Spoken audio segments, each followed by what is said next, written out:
Hi everyone, welcome to Uncontent. Today our topic is AP EAP Set 2026 counseling process.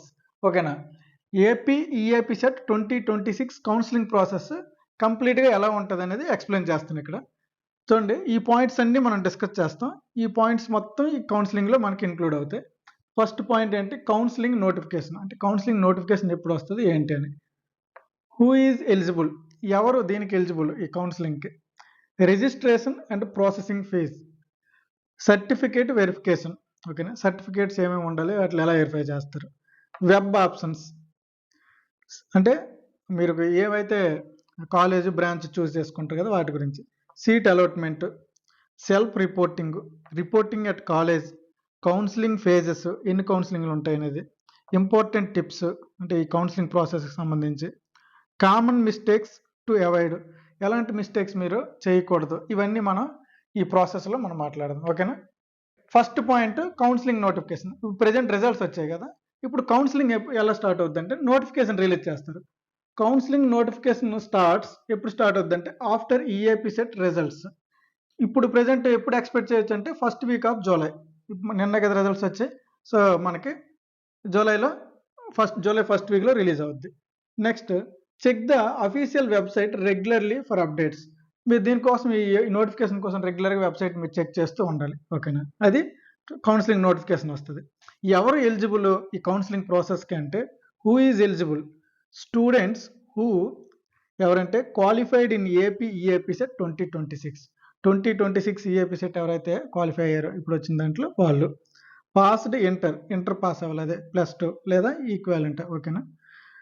Next, meet the required age eligibility for their courses. ఆ కోర్సుకి కావాల్సిన age eligibility అన్నీ కూడా ఉండాలి. అలాగే have all required certificates, అన్ని required certificates కూడా ఉండాలి. ఈ స్టూడెంట్స్ దీనికి ఎలిజిబుల్. ఓకేనా.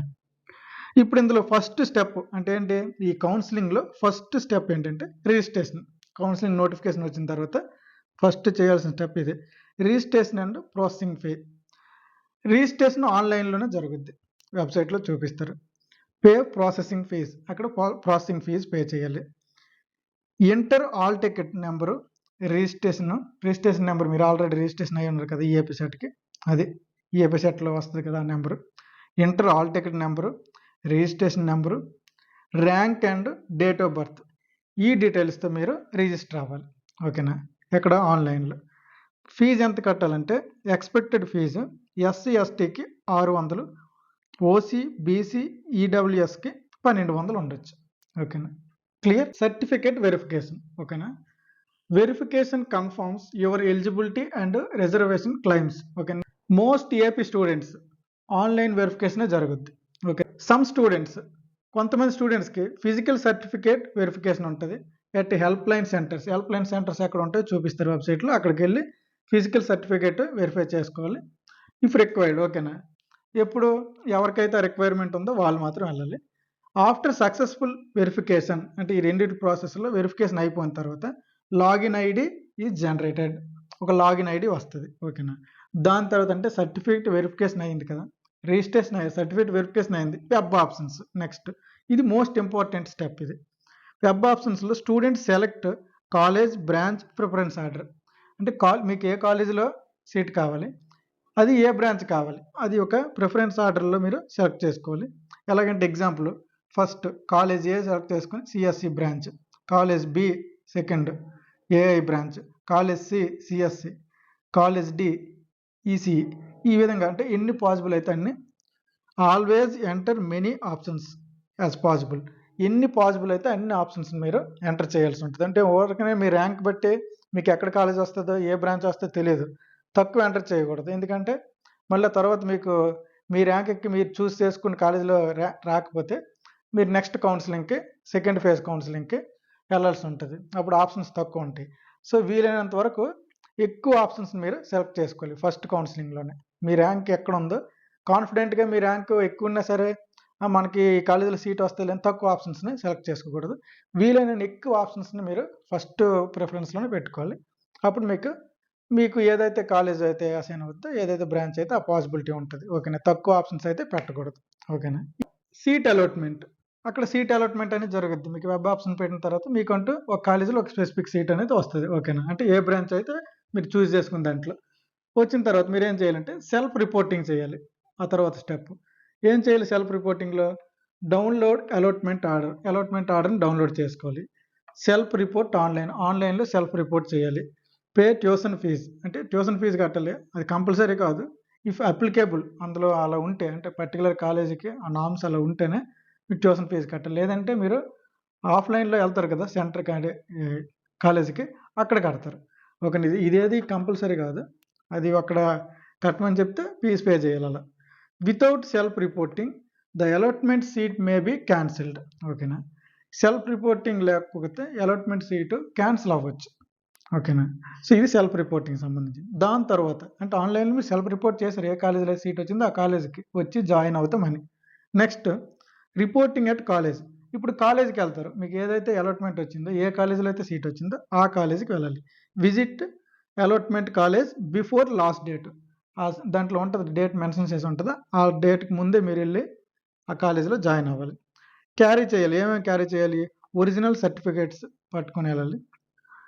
అలాట్మెంట్ ఆర్డర్ తీసుకెళ్ళాలి. Fee payment receipt, passport size photos, ఇంకా అక్కడ complete admission formalities. Admission formalities ఏవుంటాయో అవన్నీ మీరు ఫిల్ చేసి కంప్లీట్ చేయాలి. ఈ ప్రాసెస్ కంప్లీట్ అయిన తర్వాత ఇంకా అక్కడ మీరు కాలేజీలో జాయిన్ అయినట్టు ఫైనల్‌గా. సో, ఇప్పుడు మనం ఇంకా ఇందులో మీరు సర్టిఫికేట్స్ ఏముండాలి, సర్టిఫికేట్ వెరిఫికేషన్‌కి ఏముండాలి అవన్నీ దానికి వేరేగా ఇంకో వీడియో చేస్తాను. ఆ వీడియో చూడండి. ఓకే. సో, ఈ విధంగా ఉంటది టోటల్ ప్రాసెస్. క్లియర్? ఇప్పుడు ఇంకొన్ని పాయింట్స్ ఇంపార్టెంట్ పాయింట్స్ మాట్లాడదాం. Multiple counselling phases. ఈ కౌన్సెలింగ్ ఫేజెస్ మల్టిపుల్ ఉంటాయి. Phase 1, phase 2, phase 3, final phase. యూజువల్‌గా ఇలాగ ఉంటాయి. 3 ఫేజెస్ ఇంక ఫైనల్ ఫేజ్. ఓకేనా? అంటే ఫస్ట్ ఫేజ్‌లోనే ఏం ఫిల్ అయిపోవు. Second phase, third phase, fourth phase ఇలా ఉంటాయి. స్పాట్ అడ్మిషన్స్ కూడా ఉంటాయి. If seats remain. సీట్స్ గాని మిగిలితే స్పాట్ అడ్మిషన్స్ కూడా ఉంటాయి. ఈ విధంగా ఉంటది counselling. Students can participate in the later phase. Students ఇప్పుడు ఫస్ట్ ఫేజ్‌లో కాకుండా సెకండ్ ఫేజ్‌లో కూడా పార్టిసిపేట్ చేయొచ్చు. సెకండ్ కాకుండా థర్డ్‌లో చేయొచ్చు. థర్డ్‌లో కాకుండా ఫైనల్ ఫేజ్‌లో పార్టిసిపేట్ చేయొచ్చు. ఎప్పుడు? ఇఫ్ కండిషన్ చూడండి. Not satisfied with allotment seat. నీకు ఫస్ట్ ఫేజ్‌లో ఒక సీట్ వచ్చింది. ఆ సీట్‌తో నువ్వు సాటిస్ఫై అవ్వలేదు. ఏదో రీజన్‌తో. అప్పుడు నువ్వు సెకండ్ ఫేజ్‌కి కూడా వెళ్ళొచ్చు. మళ్ళీ సెకండ్ ఫేజ్‌లో మళ్ళీ నువ్వు వెబ్ ఆప్షన్స్ పెట్టుకోవడం, అందులో మిగిలినట్లు నీకేది నచ్చితే అది వస్తది. ఇంకో రీజన్ ఏంటి? No seat was allotted earlier. First ఫేజ్‌లో పెట్టినప్పుడు వెబ్ ఆప్షన్స్ పెట్టినప్పుడు నీకు దాంట్లో సీట్ అనేది అలాట్ అవ్వట్లేదు అనుకో. అంటే నీ ర్యాంక్‌కి ఏ సీటు రాలేదు. నువ్వు పెట్టిన ఆప్షన్స్‌కి నీకు సీట్ అనేది కన్ఫర్మ్ అవ్వలేదు. అప్పుడు నెక్స్ట్ ఫేజ్‌లో పార్టిసిపేట్ చేయొచ్చు. సెకండ్ ఫేజ్ అందులో కూడా రాలేదనుకో మళ్ళీ థర్డ్ ఫేజ్ రాకపోతే ఫైనల్ ఫేజ్ ఇలా. No seat was allotted earlier. ముందుగా సీట్ గాని ముందు దాంట్లో సీట్ అలాట్మెంట్ జరగకపోతే తర్వాత కూడా పార్టిసిపేట్ చేయొచ్చు. ఇంకా ఇంకో reason they want a better college or branch. లేదు సీట్ అలాట్మెంట్ జరిగింది. కానీ బెటర్ కాలేజ్ కావాలి, ఇంకో బెటర్ బ్రాంచ్ కావాలి అని అనిపించినప్పుడు కూడా నువ్వు నెక్స్ట్ ఫేజ్‌కి వెళ్ళొచ్చు. కౌన్సెలింగ్‌కి అటెండ్ అవ్వచ్చు. ఓకేనా? సో, ఈ విధంగా మల్టిపుల్ టైమ్స్ అనేది ఈ కౌన్సెలింగ్ ప్రాసెస్ జరుగుద్ది. క్లియర్? Important tips. ఈ టిప్స్ మీకు చాలా ఇంపార్టెంట్. కేర్‌ఫుల్‌గా చూడండి. Keep original certificates. Original certificates అన్ని మీ దగ్గర ఉంచుకోండి. 2-3 సెట్స్ ఆఫ్ ఫోటో కాపీస్ అదే జిరాక్స్ కాపీస్. ఈ ఒరిజినల్ సర్టిఫికేట్స్ ఏమున్నాయో 2-3 సెట్లు తీసుకొని రెడీగా ఉంచుకోండి. Ensure name, date of birth, father's name, Aadhaar details matches across all documents. ఒకసారి చెక్ చేసుకోండి మీ పేరు, date of birth, fathers name, Aadhaar details అన్ని డాక్యుమెంట్స్‌తో మ్యాచ్ అవ్వాలి. దేంతో? మీ సర్టిఫికేట్స్ ఉంటాయి కదా! సర్టిఫికేట్‌లో మీ డేట్ ఆఫ్ బర్త్, ఇది నేము, మీ ఫాదర్ నేము ఇవన్నీ కూడా అన్ని సర్టిఫికేట్‌లు ఒకేలా ఉండాలి. ఓకేనా? ఆధార్‌లో చెక్ చేసుకోండి. మీ సర్టిఫికేట్‌లో చూసుకోండి. Keep scanned copies PDF. మీరు నెట్ సెంటర్‌కెళ్ళి ఏం చేయాలంటే ఒరిజినల్ సర్టిఫికేట్స్ అన్నిటిని స్కాన్ చేసి పీడిఎఫ్‌లో కన్వర్ట్ చేసి ఉంచుకోండి. ఎందుకంటే ఫర్ ఆన్‌లైన్‌లో అప్లోడ్ చేయాలి కదా! సర్టిఫికేట్ వెరిఫికేషన్ దగ్గర దానికోసం. వెబ్ ఆప్షన్స్ చేసేటప్పుడు don't choose college or branch you are unwilling to join. Web option పెట్టేటప్పుడు మీకు ఇష్టం లేని బ్రాంచ్ గాని, ఇష్టం లేని కాలేజ్ గాని అంటే జాయిన్ అయితే అవుతాం లేదంటే లేదు. అలాంటప్పుడు మాత్రం దాన్ని చూస్ చేయకండి. అప్పుడు అదే వచ్చిందనుకో ఖచ్చితంగా జాయిన్ అవ్వాలి. సో, మీకు విల్లింగ్ లేనిది అందులో చూస్ చేసుకోవద్దు. Clear? Next lock and save options before deadline. Web options పెట్టినప్పుడు చూస్ చేసుకుంటారు కదా, దాన్ని మీరు లాక్ చేయాలి, సేవ్ చేయాలి. ఓకేనా? అప్పుడు మీరు ఎప్పుడైతే లాక్ చేశారో, సేవ్ చేశారో అప్పుడే ఆ ఆప్షన్స్ అన్నీ అవి మీ వెబ్ ఆప్షన్స్లో రిజిస్టర్ అయినట్టు, లేదంటే అవనట్టు. ఎప్పుడు ఆ డేట్ ఉంటుంది, ఆ డెడ్ లైన్ డేట్కి ముందే మీరు లాక్ చేసి సేవ్ చేయాలి. మీ ఆప్షన్స్ ఒక 30 ఆప్షన్స్ పెట్టారనుకో, 30 ఆప్షన్స్ మీరు లాక్ చేసి సేవ్ చేయాలి, లేదంటే అవి లాక్ అవ్వ, సేవ్ అవ్వవు. ఓకేనా? ఆ డాక్యుమెంట్ అలా ఉంది వెబ్ ఆప్షన్స్లో, అదొక feature. Download and keep copies of every receipt and acknowledgement.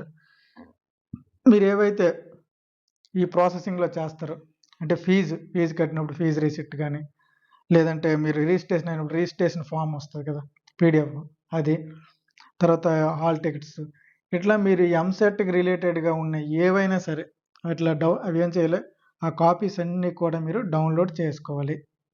ఓకేనా? డౌన్లోడ్ చేసి ఉంచుకోవాలి, ఎందుకంటే అదే మీకు అడ్మిషన్ ప్రాసెస్లో చూపించాలి. క్లియర్?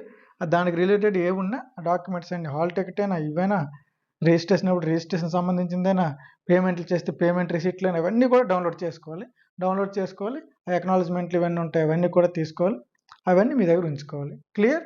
సో దీని విధంగా మీరు ఈ టిప్స్ అన్ని మీరు ఫాలో అయితే ఈజీగా ఉంటుంది మీకు. Common mistakes to avoid. చాలామంది చేస్తున్న మిస్టేక్స్, ఇవి ఎలా అవాయిడ్ చేయాలో చూద్దాం. Entering only a few web options. చాలామంది వెబ్ ఆప్షన్స్ పెట్టేటప్పుడు కొన్ని ఎంటర్ చేస్తారు, అంటే ఒక 5 10 ఎన్నో, అంటే వాళ్ళ కాన్ఫిడెంట్ ఏంటి, ఈ ర్యాంక్కి ఈ కాలేజీలో సీట్ వస్తుందిలే, ఈ బ్రాంచ్ వస్తుందని. అలా ఉండదు.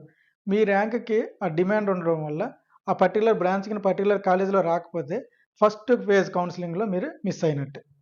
సో మీరు క్లియర్గా ఎక్కువ వెబ్ ఆప్షన్స్ పెట్టండి. ఓకేనా? అంటే మీరు ఈ ర్యాంక్కి కాలేజ్ వచ్చేద్దులే, ఇన్ని ఆప్షన్స్ సరిపోతాయి అనుకోవద్దు. వీలైన పాసిబిలిటీ ఎంత ఉంటే అంతవరకు వీలైన ఎక్కువ పెట్టండి. మీ ర్యాంక్కి ఏ కాలేజీలో వస్తుంది సీటు తెలియదు కాబట్టి దాన్ని అనాలిసిస్ చేసి ఎక్కువ ఆప్షన్స్ని మీరు చూస్ చేసుకోండి. ఓకే? అలాగే మిస్సింగ్ కౌన్సిలింగ్ డేట్స్. అర్థమైంది కదా వెబ్ ఆప్షన్స్ గురించి. తక్కువ వెబ్ ఆప్షన్స్ పెట్టొద్దు, కొంచెం ఎక్కువే పెట్టండి. మళ్ళీ మిస్ అయితే నెక్స్ట్ కౌన్సిలింగ్కి అప్పుడు ఇన్ని ఆప్షన్స్ ఉండకూడదు. నా తర్వాత వన్స్ ఇప్పుడు మీరు ఫస్ట్లో ఉండే ఛాన్సెస్ తర్వాత ఉంటాయి, ఫిల్ అయిపోయిన తర్వాత మిగిలిన ఉంటాయి, మిగిలిన బ్రాంచ్లు మిగిలిన కాలేజీలో ఉంటాయి, అప్పుడు మళ్ళీ బాధపడాల్సి వస్తుంది. ఎక్కువ వెబ్ ఆప్షన్సే పెట్టండి. అలాగే missing counselling deadlines. Counselling డెడ్ లైన్స్ని మిస్ అవుతారు, నెగ్లెక్ట్ చేస్తారు, అలా చేయొద్దు. Uploading incorrect or blurred documents. ఇప్పుడు ఆన్లైన్లో డాక్యుమెంట్ వెరిఫికేషన్కి అప్లోడ్ చేయాలి కదా, క్యాస్ట్ ఇన్కమ్ కానీ, క్యాస్ట్ ఫామ్ కానీ, ఇన్కమ్ ఫామ్ కానీ, ఇట్లాంటి ఏవైతే మీరు డాక్యుమెంట్స్ అడుగుతారో ఆ డాక్యుమెంట్స్ అప్లోడ్ చేసేటప్పుడు అవి కొంతమంది బ్లర్గా, అంటే సరిగా క్వాలిటీ లేకుండా అప్లోడ్ చేస్తుంటారు, లేదా రాంగ్ డాక్యుమెంట్ కూడా, ఇన్కమ్ సర్టిఫికేట్ ప్లేస్లో క్యాస్ట్, ఇలా రాంగ్ డాక్యుమెంట్ కూడా అప్లోడ్ చేస్తుంటారు. ఈ డాక్యుమెంట్స్ మీరు కరెక్ట్గా అప్లోడ్ చేయాలి, బ్లర్డ్ ఉండకూడదు. ఓకేనా? అంటే చెప్తారు అక్కడ ఫైల్ సైజ్ ఎంత ఉండాలి, ఏ డైమెన్షన్లో అది అప్లోడ్ చేయాలి చెప్తారు, కాబట్టి ఆ ఇన్స్ట్రక్షన్ తగ్గట్టు మీరు అప్లోడ్ చేయాలి. అప్పుడు దానివల్ల ఏంటి, సర్టిఫికేట్ వెరిఫికేషన్లో ప్రాబ్లం అవుద్ది. Choosing college without previous cut offs, infrastructure, placements and location. చూడండి, కాలేజ్ని ఎలా చూస్ చేసుకుంటారు చాలామంది, ప్రీవియస్ కట్ ఆఫ్లు ఏవి చూడకుండా, ప్రీవియస్ ఏ కట్ ఆఫ్లో ఆ కాలేజ్ ఉందో మనకు తెలిస్తే కదా, అంటే ఎన్ని మార్క్స్ వస్తే, ఎంత ర్యాంక్ వస్తే ఆ కాలేజీలో సీట్ వస్తుందో తెలుసుకోవాలి. తెలుసుకోకుండా మన ర్యాంక్ బట్టి ఆ కాలేజ్ మనకు కావాలంటే రాదు. ఓకేనా? ఒకసారి దాన్ని చూసుకోవాలి, అంటే మన ర్యాంక్కి ఆ ప్రీవియస్ ఇయర్లో ఆ కాలేజీకి కూడా అదే ర్యాంక్ రేంజ్లో వస్తాను సీట్లు. ఓకే. అలాగే ఇన్ఫ్రాస్ట్రక్చర్, ఆ కాలేజ్ ఎలా ఉంది, బాగుందా అనేది. ఓకేనా? ప్లేస్మెంట్స్ ఎలా ఉన్నాయి, అక్కడ జాబ్స్ ఎలా ఉన్నాయని.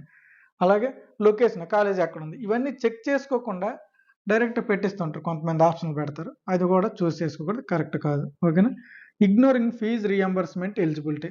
ఫీజు రీఎంబర్స్మెంట్ ఎలిజిబిలిటీ ఉంటుంది కొంతమందికి, వాళ్ళు ఏం చేస్తారంటే అది సరిగా తెలుసుకోకుండా దాన్ని ఇగ్నోర్ చేసి వెళ్తారు. ఆ తర్వాత ఏమవుద్ది, ఫీజు పే చేయాల్సి వస్తుంది. చూసుకోండి, చాలా ట్రబుల్ అవుద్ది.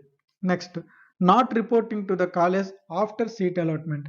సీట్ అలాట్మెంట్ అయిన తర్వాత కూడా కాలేజీకి వెళ్ళి రిపోర్ట్ చేయరు జాయిన్ అవ్వడానికి. సో అది కూడా, దానివల్ల కూడా మీకు పెద్ద ప్రాబ్లం అవుద్ది. ఇంకేంటి మరి, జాయినింగ్ అవనట్టే, మీకు ఆ సీట్ కన్ఫర్మ్ అవనట్టే. సో ఈ మిస్టేక్స్ అన్ని మీరు అవాయిడ్ చేయాలి. ఇవి జనరల్గా ఎక్కువ మంది కామన్గా చేస్తున్న మిస్టేక్స్. ఓకేనా? సో ఇంకా రిమైనింగ్ వీటి గురించి 1 by 1, అంటే మనకి డాక్యుమెంట్స్ ఏమేమి ఉండాలి, ఆ తర్వాత నోటిఫికేషన్ వచ్చిన తర్వాత ఇందులో ఒక్కొక్క దాని గురించి, ఇప్పుడు ఎన్ని స్టెప్స్ ఉన్నాయో ప్రతి స్టెప్ గురించి క్లియర్గా మీకు ఆ స్టెప్లో ఏవేవి రిక్వైర్మెంట్ ఉంది, ఆ రిక్వైర్మెంట్ ఏంటి, అక్కడ చేసే మిస్టేక్స్ ఏంటి, ఇలా ప్రతి డీటెయిల్ కూడా దానికి సపరేట్ వీడియో చేస్తాను. ఓకేనా?